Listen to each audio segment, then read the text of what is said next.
Welcome to another episode of Healthy, Wealthy, and Wise Retirement Podcast, where certified financial planner Lauren Sherman shares thoughts on having a healthy mind, body, and spirit, an abundance of wealth inside portfolios and out, and lessons learned from clients and mentors over the years. Welcome in to another Healthy, Wealthy, and Wise Retirement. As always, I am your host, Lauren Sherman. Today, I decided to go deep into the archives and found an article I wrote a few years back. This article was titled, Some Things I've Learned, and I think it's important to circle back to past lessons and keep them fresh in our mind. It's the same reason I often enjoy going back and rereading a book even years later. This gives us the opportunity to update our perspective and see if we view things any differently than we did before. So today, I'm going to share a few things I've learned. Some from life experiences, some excerpts from books I've read, and others from clients I've had the opportunity to learn from over the years. My goal is to inspire you to brainstorm some of your own lessons learned, perhaps lessons you would like to pass on to your kids, grandkids, and future generations yet to come. As we say, a legacy is lived, not left. And one of the best ways to live your legacy is to share your experiences, your stories, and your time with those you care about most. So with that, let's move into some things I've learned. Of course, as always, client names have been changed for each story. We will start our first lesson with a story. Earlier this week, I spoke with Mary, a longtime client of over 10 years. One of my favorite questions is simply, "What's new since we last talked?" The response is often, "Nothing much has changed." And then, of course, people proceed to tell me about all sorts of changes and experiences they've had. This was also the case with Mary, and one change in particular that Mary was getting used to is what she called the new routine for visiting my kids. With Mary living in Iowa and her kids in the Chicago area, she had made the 5 or 6 hour drive more times than she could count. Even though she had never been in an accident and had not been pulled over in years, her kids started insisting one of them pick her up in Davenport so they could drive her the rest of the trip. For a period of time, this was a contentious debate and became a back and forth argument of whether or not she should be making the trip on her own. In Mary's words, "What I eventually learned is that it was just easier to give in and let them help. They were only being stubborn because they wanted me to be safe." My takeaway from this conversation with Mary is that family can often be the most difficult to deal with, but when the stubbornness comes from a place of love, it's best to be more flexible. Some of you know that I was in a bad car accident almost 12 years ago when vacationing with a few friends in Florida. I was in the back seat of a cab, which was T-boned by another car that blew through their red light.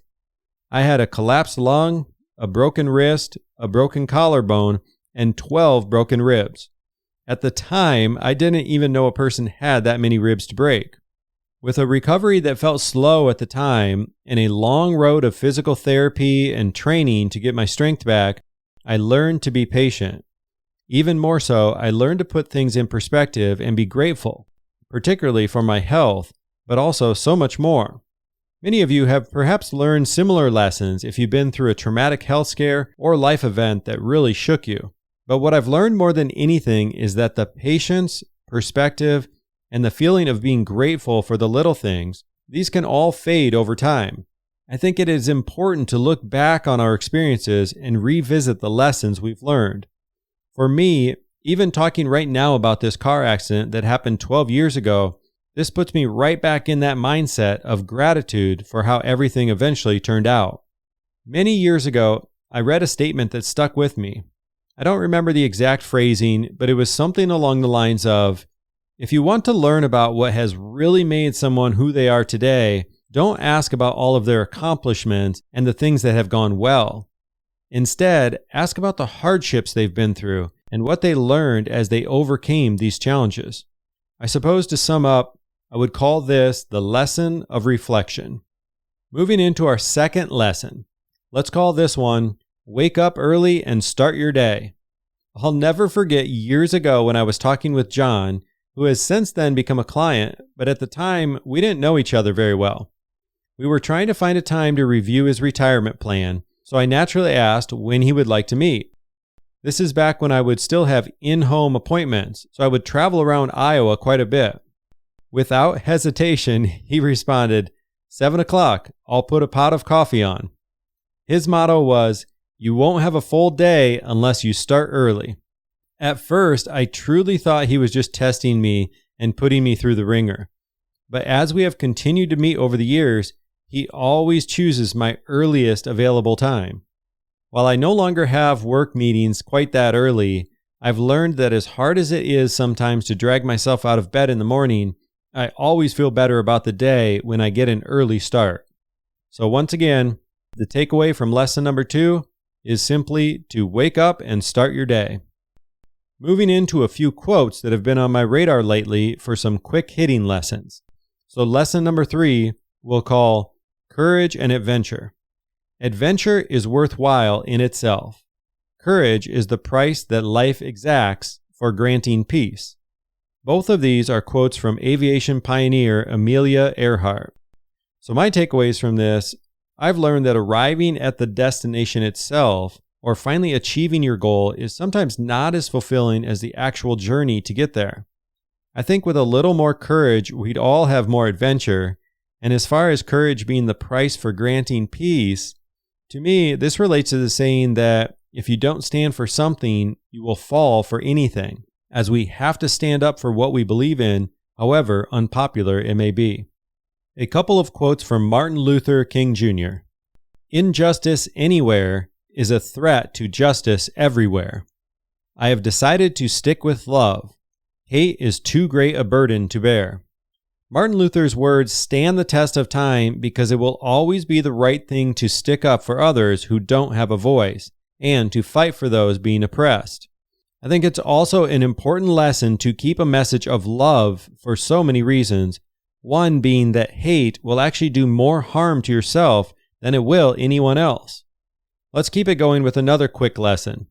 Steve Kamb, founder of Nerd Fitness, said that the best and most polite excuse is to just say, I have a rule. For example, if you are more of a face-to-face communicator, or if you like to have more time to make decisions, you might say, I have a rule that I don't make decisions over the phone. Or perhaps, I have a rule that I always sleep on it before making any big decisions. Another example, I have a rule that I do not accept gifts. Not only is this a polite excuse, but it holds you accountable for your own rules. This reminded me of advice I've read by author Derek Sievers.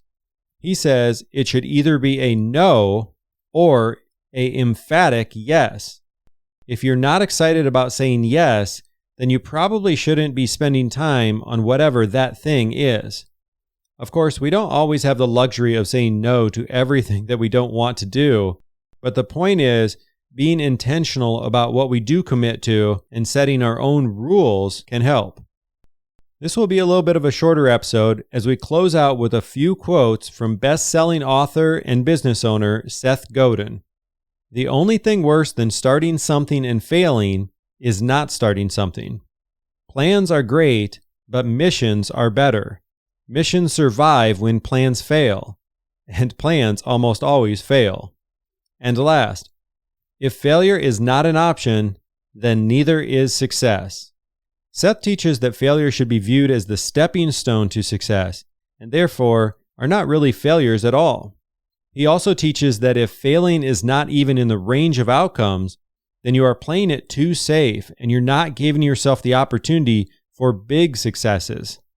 I particularly appreciate his distinction between plans and missions. A plan might be something you're feeling in that moment, but could be gone tomorrow. A mission, on the other hand, is something you own deep down inside you, something you are committed to no matter what the world throws at you. We've used a similar thought process when discussing retirement planning. Your mission and core values will be reflected over the lifetime of your whole retirement. The plan to get there, on the other hand, will come with many twists and turns and many edits and tweaks to our strategy along the way. So a great question for all of us to ask ourselves, what is my mission? I will leave you with that question to ponder, as I will be back with a new episode in 2 weeks. If you've missed or you would like to revisit any past episodes, You can find them at healthywealthywiseretirement.com. And if you would like a complimentary review of your own retirement planning, our team can help put together an overview of the 14 biggest risks that retirees face. Gone are the days of having to sift through a 50-page financial plan.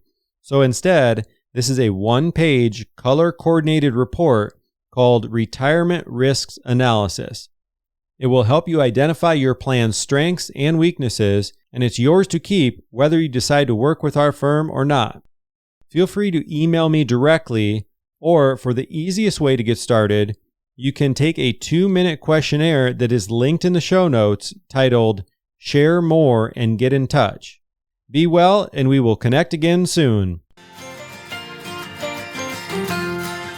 Thank you so much for listening and supporting this podcast. If you've enjoyed listening, we would love if you took a quick moment to leave an honest review. Of course, we're shooting for 5 stars, but if you have suggestions to improve the show, we would love to hear from you too. Just click on the podcast name, Healthy, Wealthy, and Wise Retirement Podcast, and scroll down to ratings and review. Thanks again for your support, as this helps us reach a wider audience and help even more retirees just like you. This podcast is for entertainment and informational purposes only and is not intended as a specific tax, legal, or investment advice. Lauren Sherman is a certified financial planner and co-owner of Integrity Wealth Management, an investment advisor serving retirees in search of their own healthy, wealthy, and wise retirement lifestyle.